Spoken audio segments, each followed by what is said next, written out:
तो इस पर स्टार्ट ले लेते हैं। तो here you can see number 2 की अगर हम बात करें, प्रोड्यूस द ट्रुथ टेबल। इस पर ट्रुथ टेबल बताना है, लॉजिक सर्किट बताना है विद दिस गिवन एक्सप्रेशन। तो एक्सप्रेशन हमारे सामने यहाँ मौजूद है और इसी को हमने स्टार्ट लेना है। अच्छा जी।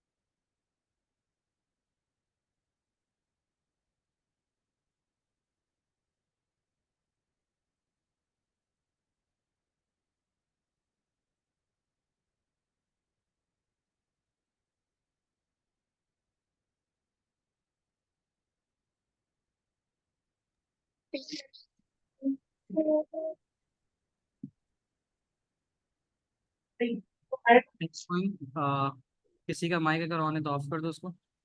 इस क्वेश्चन को पहले बता देता हूँ एज पर द रिक्वेस्ट। ये जो क्वेश्चन है इसमें करना ये है कि produce the truth table from a given logic circuit. तो पहले हम सर्किट वो देख लेते हैं, स्टेटमेंट देख लेते हैं, फिर उससे बनाना आसान हो जाता है। सबसे पहले बेटा इसमें हमें ये देखना होता है कि नंबर ऑफ इनपुट कितने हैं। कोई बता सकता है कितने नंबर ऑफ इनपुट है? नंबर ऑफ इनपुट हमें देखना है। तो तीन है, ए है, बी है, सी है। ठीक है। तो अब इसमें ट्रुथ टेबल अगर बनाना है तो ठीक है, हम इसको यहाँ बना सकते हैं कि पहले ए बी और सी ये मिल जाएगा। ये ऑन लो कि गिवन जो होता है वो ये होता है कि 8 पॉसिबल कॉम्बिनेशन पे इस तरह से आपको गिवन होगा। फिर 0 0 1 1 0 0 1 1 ये गिवन होता है।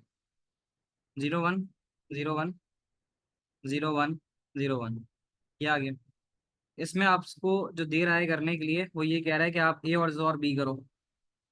Raise your hand for giving the answer for what is the operation of XOR gate. XOR gate का क्या ऑपरेशन होता है इसके लिए बताओ मुझे। Yes, raise your hand. अभी हाँ, जोर गेट क्या फंक्शन परफॉर्म करता है? What is the function of XOR gate? जी अंशिरा बताओ।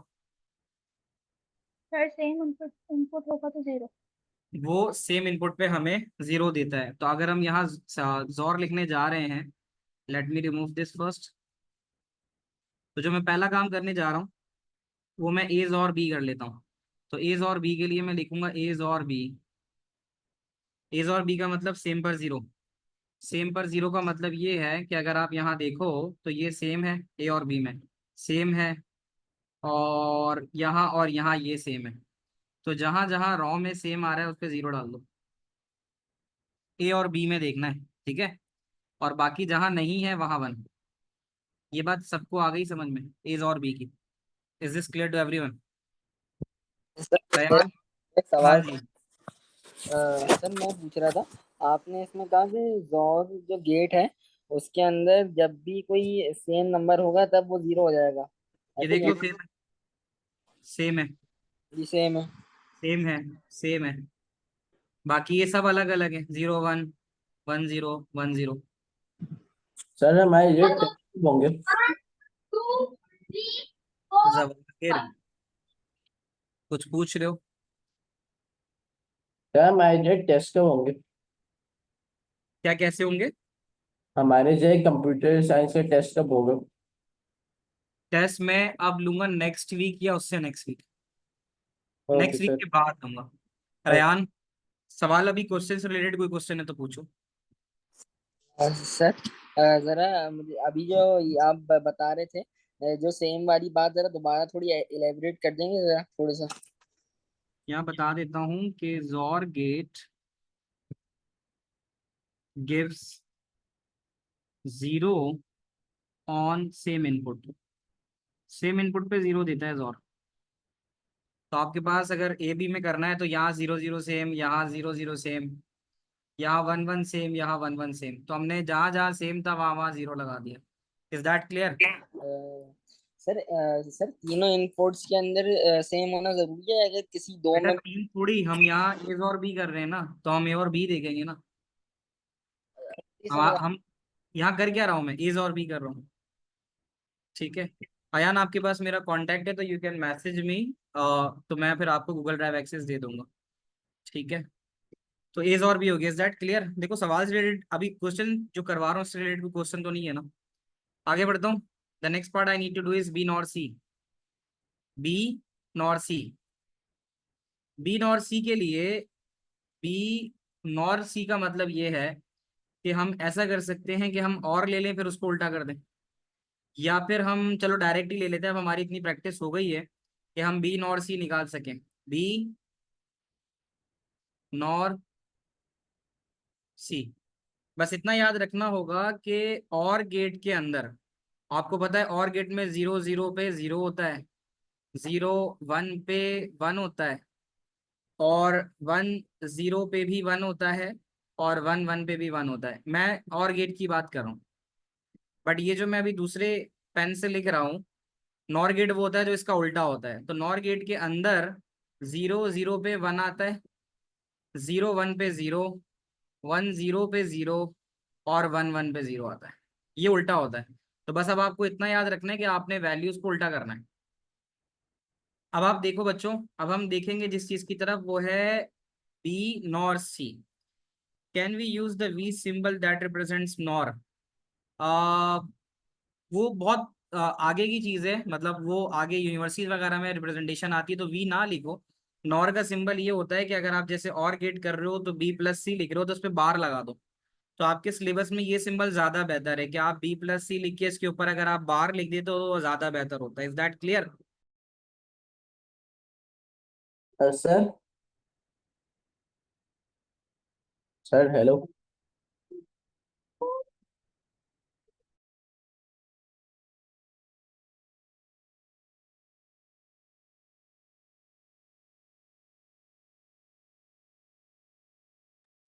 कोई क्वेश्चन? सर, सुन रहा हूँ मैं। शायान? कौन, सलमान है जी? सलमान, सर मैं कह रहा था कि आप जो है मैं पेपर कब चेक करके वापस दे देंगे? मैंने खुद भेजने शुरू कर दिए हैं। आप एक मैसेज छोड़ दो, मैं खैर अगर इनकेस किसी का आगे पीछे रह गया हो तो मैं शेयर कर दूंगा। सर व्हाट्सएप पे आके मैसेज करूँ? हाँ व्हाट्सएप पे कर दो। अच्छा, अब यहाँ बी ठीक। नॉर सी के ऊपर आप देखो, बी नॉर सी पे, बी नॉर सी पे, अब आपने सिर्फ बी और सी को देखना है। बी सी का मतलब ये है, ये रहा। तो अब आप ये देखो, बी और सी को अगर आप और कराते 0 0 पे, क्या रिजल्ट बनता? One sir. अच्छा एक काम करते हैं, योर हैंड, फिर मैं एक एक करके पूछता हूँ, उससे ज्यादा अच्छा ही होगा, फिर शोर नहीं होगा। आदम आपसे शुरू करते हैं। आदम आप बताओ, बी सी के ऊपर और गेट पे क्या होता है और नॉर पे क्या होगा? So this will be 1. 0 0 पे 0 होता है लेकिन उल्टा होके 1 हो जाएगा। ठीक है, अच्छा 0 और 1 पे क्या होगा?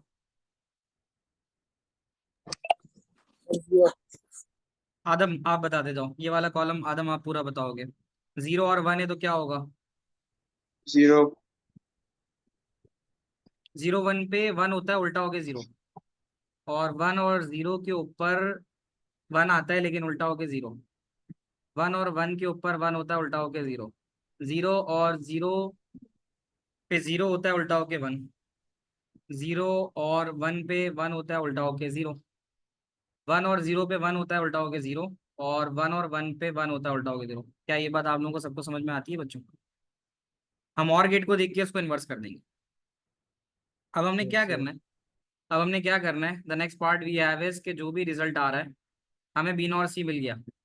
इस जो भी रिजल्ट आ रहा है इसको बी के साथ एंड कराना है, इसको बी के साथ एंड कराना है। मैं इसको जस्ट फॉर कन्वीनियंस I1 कह देता हूँ, I1। तो अब मैं बेसिकली करने जा रहा हूँ I1 को, और एंड कराने का मतलब होता है डॉट लगाना। चाहे तो एंड लिख सकता था, स्पेस की वजह से नहीं लिख रहा। तो I1 डॉट बी करवा रहा। इसका मतलब अब जो मैं हाईलाइट कर रहा हूँ पार्ट, इस पूरे को मुझे बी के साथ एंड कराना है, ये जो बी पूरा लिखा हुआ है। तो अब अगर इसमें कहीं जीरो आ गया तो फिर मुझे जीरो ही लिखना पड़ेगा। अब आप जरा चेक करो कि बी पे ये मुझे जीरो मिल रहा है, अगर आप देखो ये जीरो है तो मैं यहाँ जीरो ही लिख देता हूँ। अगर जीरो आ गया तो फिर मुझे आगे देखने की भी जरूरत नहीं है। फिर इसी तरह बी पे दोबारा जीरो आ रहा है, जीरो लिख देता हूँ। अब बी पे तो वन आ रहा है लेकिन यहाँ पे जीरो आ गया तो जीरो। बी पे वन आ रहा है लेकिन इस वाले हिस्से पे जीरो आ गया तो जीरो हो जाएगा। यहाँ पे जीरो आ गया तो बस जीरो ही लिख देता हूँ। यहाँ पे जीरो आ गया तब भी जीरो लिखता हूँ क्योंकि एक जीरो तो सब जीरो एंड गेट पे। यहाँ वन है लेकिन यहाँ जीरो है तो जीरो आएगा, यहाँ वन है लेकिन यहाँ जीरो है तो जीरो आएगा। इस तरह करके बच्चों हमने ये पूरा ये वाला पार्ट यहाँ से लेकर यहाँ तक पूरा कर लिया और हम एज और बी कर चुके हैं। Like we are done with this and we are done with this. इनके बीच में अब जो चीज बची है वो है और गेट। और गेट तो अब हमने जो I1.B रखा है,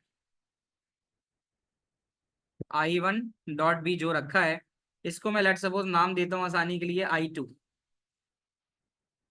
I2 और ये जो मैंने एज और बी निकाला है इसको मैं नाम दे देता हूं I3। I3 और मैं ऊपर लिख भी देता हूँ एज और बी I3। तो अब मुझे जब x निकालना है, x इज द आउटपुट, तो मैं उसके लिए और कराना है तो मैं उसके लिए क्या करूंगा, उसके लिए मैं I3 और प्लस करवा दूंगा I2 को। ये बात सबको समझ में आ रही है? जल्दी से माइक पे बता दो। Yes. I3 yes plus sir. I, ठीक है। अब आपने जिस कॉलम पे नजर रखनी है वो ये वाला है, ये I2 है और ये है I3। मैं इसको जरा हाईलाइट भी कर देता हूँ दूसरे हाईलाइटर से ताकि आपको याद रहे। ये ऐसे कर देते हैं जो ग्रीन हाईलाइटर से है उसको करना है और उसमें और गेट का मतलब है अगर एक भी वन आ गया तो वन कर दो। अब आप अगर देखो, मैं अगर डायरेक्ट ही देखूं यहाँ पे तो मुझे यहाँ वन मिल रहा है, मैंने वन डाला, ये चारों वन मिल रहे हैं तो मैं बासानी यहाँ पे डाल सकता हूँ क्योंकि एक वन तो सब वन। हाँ मसला कहाँ पर आ रहा है, ये जीरो जीरो देगा, ये जीरो जीरो देगा, ये जीरो जीरो देगा, ये जीरो जीरो देगा। क्या यहाँ तक समझ में आ गया? इस तरह से हमने इसका ट्रुथ टेबल बना लिया। है ना। आखिरी बात समझ नहीं आई सर। आखिरी में क्या समझ नहीं आया?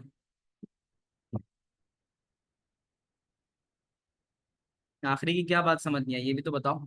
जो अभी आपने ये लिखा हुआ है यहाँ पे x is equal to I3 plus I2, जरा हाँ ये समझा दीजिए। भाई देखो, I3 मैंने किसको नाम दिया था, एज और बी को, तो मैंने ये I3 इसको नाम दे दिया। और जो मैंने ये जो I2 निकाला है ये I1.B निकाला था। अब इसमें क्या हो गया, इसमें ये वैल्यू आ रही है और ये वाली वैल्यू आ रही है। अब इन दोनों में आपने सिर्फ देखना है कि वन कहाँ मिल रहा है। अब अगर आप इसको देखो, ये जीरो है, ये जीरो है, जीरो आ जाएगा, ये जीरो है, ये जीरो है, जीरो आ जाएगा। बाकी यहाँ पे चार वन आ रहे हैं तो चार वन ये आ गए। जब एक वन आ गया तो सभी वन हो गए और फिर उसके बाद यहाँ दो जीरो आ रहे थे, यहाँ दो जीरो आ रहे थे तो ये जीरो जीरो रहा। Is that clear? सर अच्छा जी, अब हम आगे चलते हैं।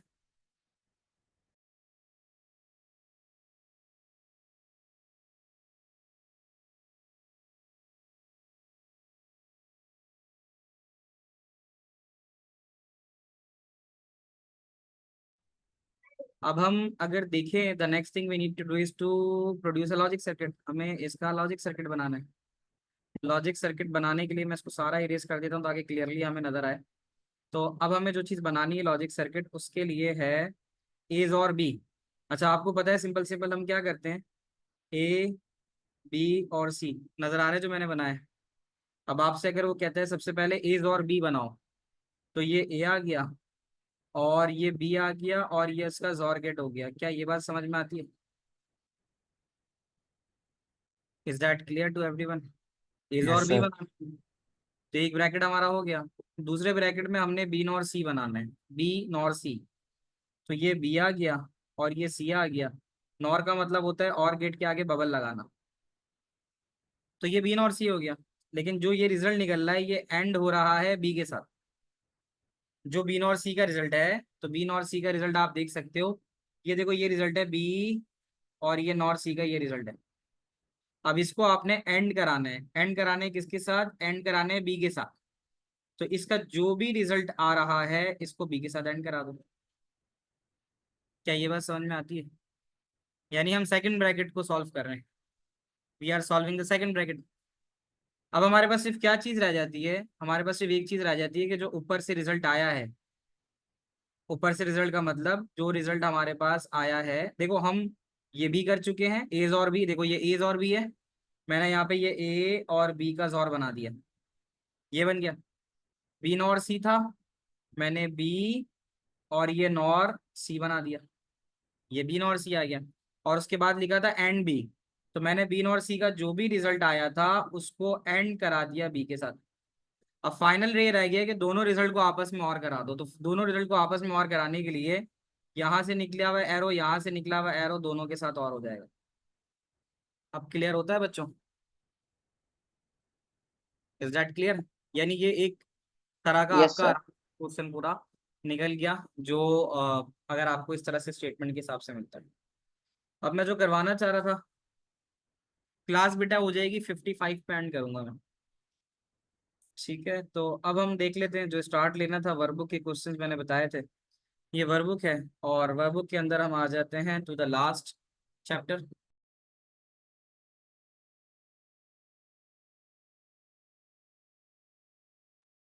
सर ये वर्कबुक जो है पास पेपर्स होते हैं या ये बस ऐसे ही होता है? ये बेसिकली कुछ कैम्ब्रिज की बनाए रहते इंडोर्स वर्कबुक है, ये कैम्ब्रिज की तरफ से ही ये बुक दी गई है।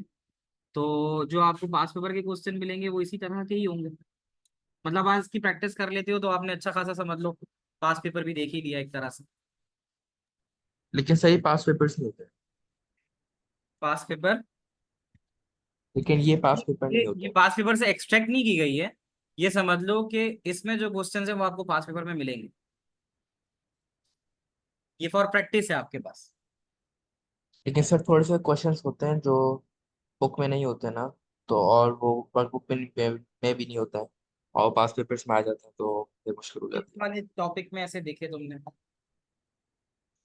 टॉपिक टू सर टॉपिक वो वेरी कर सकता है। जैसे लॉजिक गेट में अब तक जितना मैंने आपको बुक में कराया है और आपने पास पेपर खोल के देखा हो तो आपको कुछ मुख्तलिफ चीज तो नहीं नजर आई होगी ना। कॉन्सेप्ट देखो, मतलब मुख्तलिफ ऐसे हो सकती है कि अब जैसे अगर आपको ये एक चीज मिल रही है, ये आपसे कह रहा है, मतलब ये आपके कॉन्सेप्चुअल बेस है कि मैंने आपको पढ़ा दिया।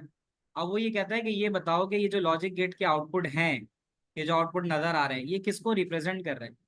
आपने इसका आंसर चैट पे देना है, ठीक है। तो ये है, अब ये आपको पास पेपर में मैंने ये वाला क्वेश्चन देखा है, पास पेपर में इस तरह का एक क्वेश्चन आया हुआ है।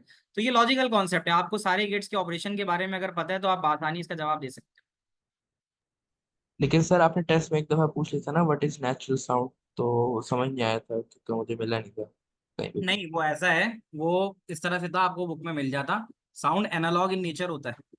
जब मैंने रिप्रेजेंटेशन ऑफ साउंड पढ़ाया था, उसके लिए आपको बुक पढ़नी पड़ेगी, कुछ चीजें बुक से भी आती हैं।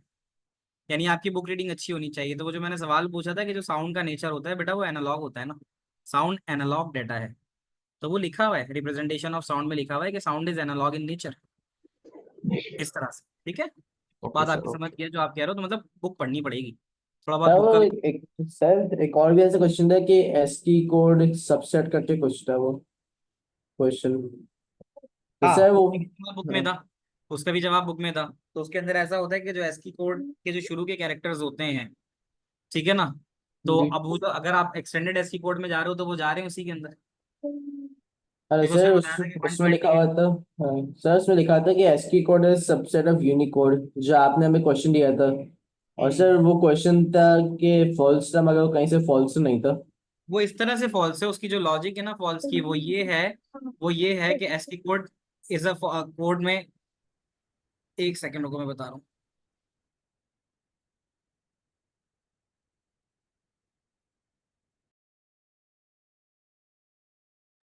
हाँ जी, तो उसकी जो तुम बात कर रहे हो कि जो ASCII code is a subset वाली बात कर रहे हो, वो फॉल्स वाली कंडीशन थी। तो उसके अंदर वो इस तरह से होता है कि जो एस्की कोड हमारे पास होता है, तो एस्की कोड की वैल्यूज कुछ तो हैं बट नॉट ऑल।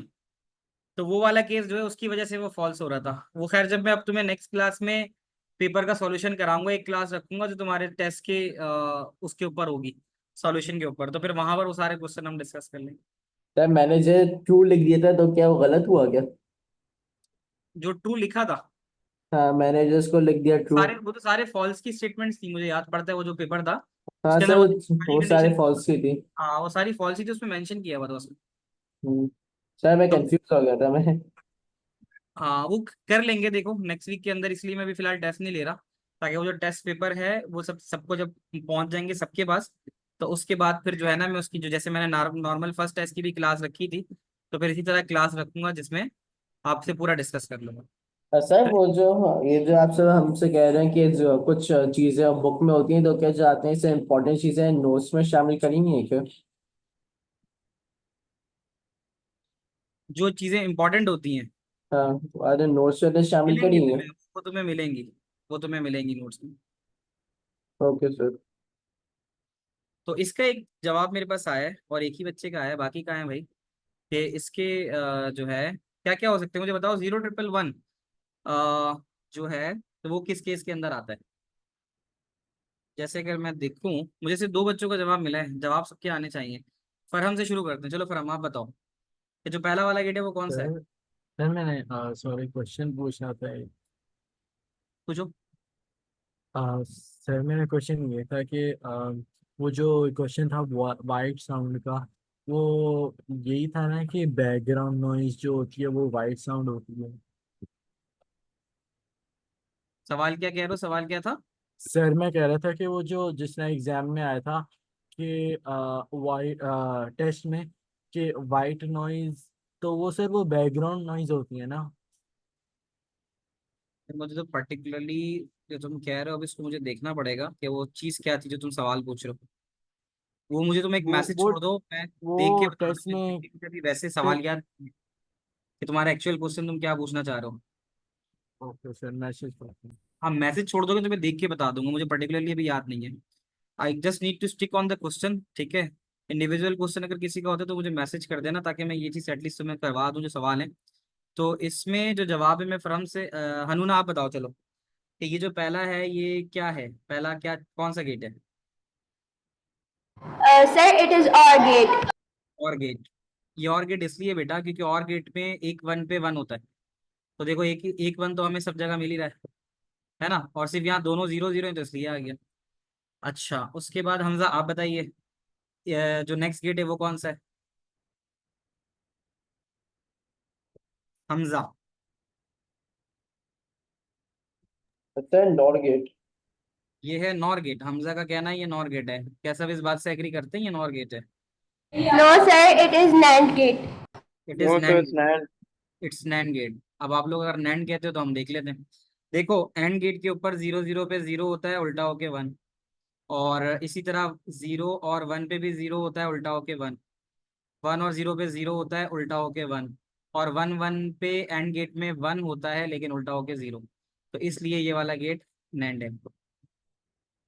तो NAND is the correct answer. आपके पास 6 गेट में से अगर नॉट निकाल दो तो 5 ही बचते हैं, तो 5 में से आपने यहाँ 3 में लगाना है।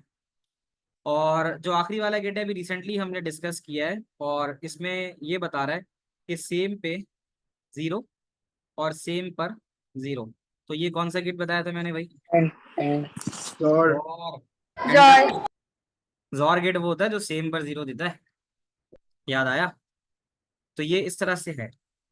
ये थोड़ा एक नई तरह का क्वेश्चन आ गया, ठीक है। तो ये एक सवाल आ गया, फिर उसके अलावा ये आप लोगों के लिए आसान है होपफुली सर्किट से ट्रुथ टेबल बनाना। तो और देख लेते हैं। अब जैसे ये एक सवाल आ गया ना, ये सवाल थोड़ा बच्चों को मुश्किल लगता है, हालांकि है कुछ भी नहीं। कौन बताना चाहेगा इस सवाल के बारे में? अब ये देख के लग रहा होगा सर ये तो हमने पढ़ा नहीं देखा नहीं, लाइक, लेकिन कॉन्सेप्चुअल क्वेश्चन है, क्या लगता है क्या होगा इसका? सही एंड गेट नहीं, एंड गेट नहीं, लैंड गेट लग रहा है मुझे। ये है तो नैंड गेट ही, बट इसमें बच्चे ये कंफ्यूज होते हैं। है नैंड गेट ये, बस इसमें ऐसा है कि, जी हमजा, Sir,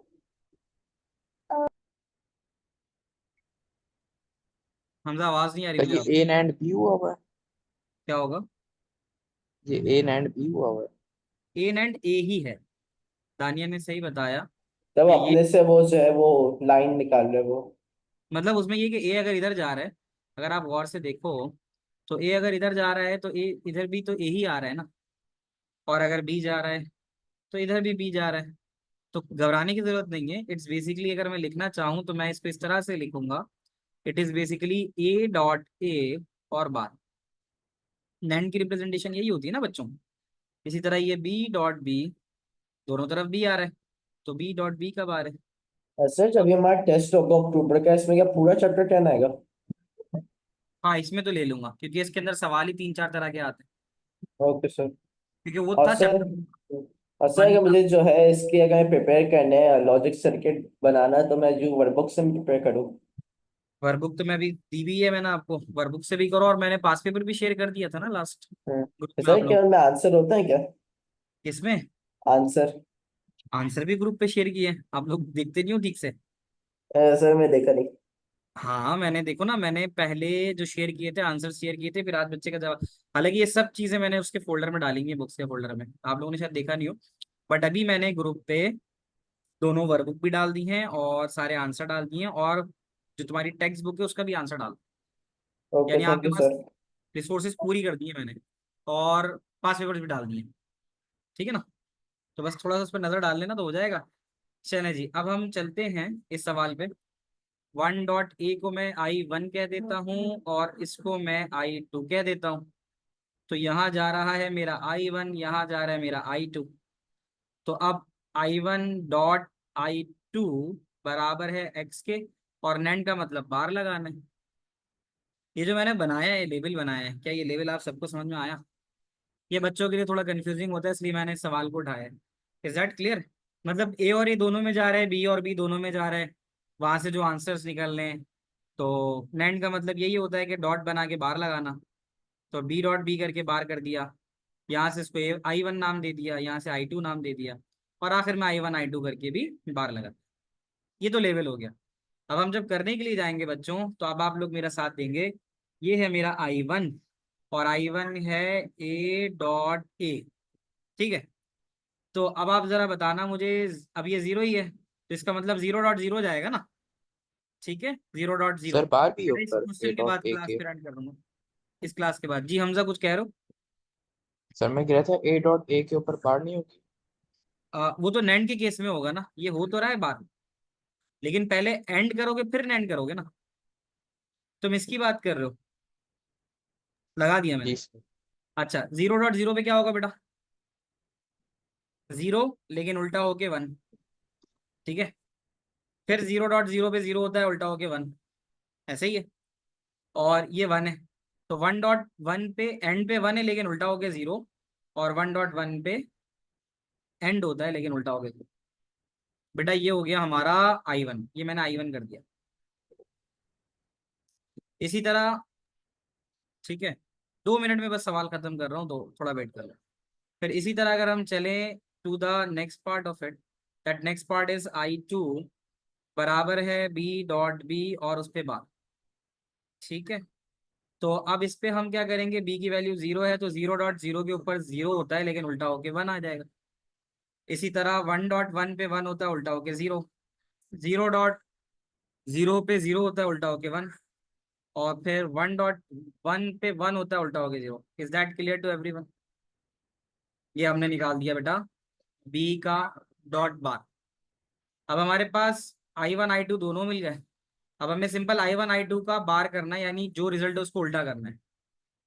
तो अब हम I1 I2 को अगर गौर से देखें, तो 1 और 1 पे आता 1 है लेकिन उल्टा होके 0 होगा, क्योंकि हमें यहाँ पे बार लगा हुआ है ना, बार का मतलब उल्टा करना है। इसी तरह 1 और 0 पे 0 होता है एंड गेट पे लेकिन उल्टा होके 1 है, और 0 और 1 पे एंड गेट पे 0 आता है लेकिन उल्टा होके 1, और 0 अगर एंड गेट पे आ जाए तो 0 ही होता है लेकिन उल्टा होके 1। Is that clear till here बच्चों? यहाँ तक बात समझ में आती है? Yes, yes sir. सर।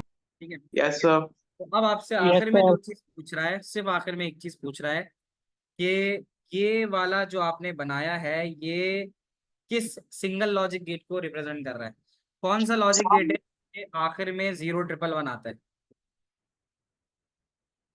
कौन सा लॉजिक गेट है जिसके आखिर में 011 आता है? अभी हमने किया है, देखो। नजर आ रहा और है ना? जब आप थोड़ी प्रैक्टिस रखोगे तो आपको पता चल जाएगा। और गेट वो है जिसके आखिर में 011 आता है, क्योंकि उसके अंदर सिर्फ ऊपर की ही वैल्यू में, क्योंकि 2 0 होते हैं तो 0 रहता है, बाकी सब में 1।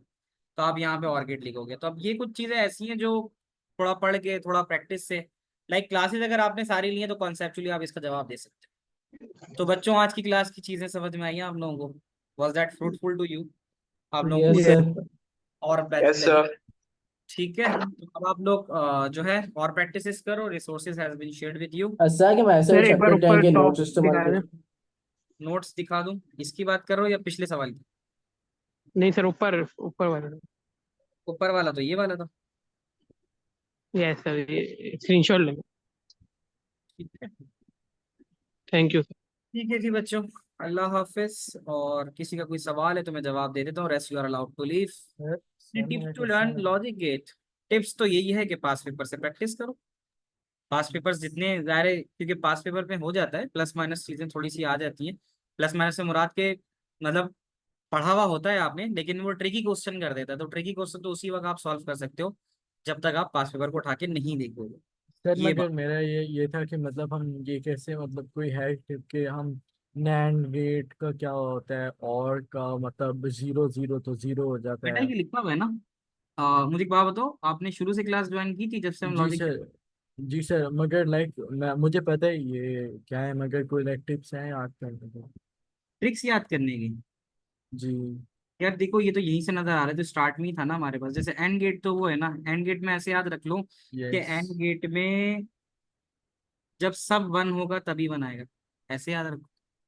ओके। अगर उसके इनपुट में चलें। जहाँ सब 1 होगा, यस। और अगर तो और है तो और में सिर्फ जहाँ सब 0 होगा वहां 0 आएगा, बाकी कहीं ना कहीं 1 होने पे 1 आ जाएगा। तो ये तो दो बातें ओके। हो ही गई। अब जो एंड गेट के यस। अंदर आ रहा है 0 0 0 1, इसको उल्टा करके 1 1 1 0 कर दो। यस। ये नैंड गेट हो गया। और जो और के अंदर 0 1 1 1 आ रहा था, उसको 1 0 0 0 कर दो। ये उसकी ट्रिक हो गई, उल्टा हो गया।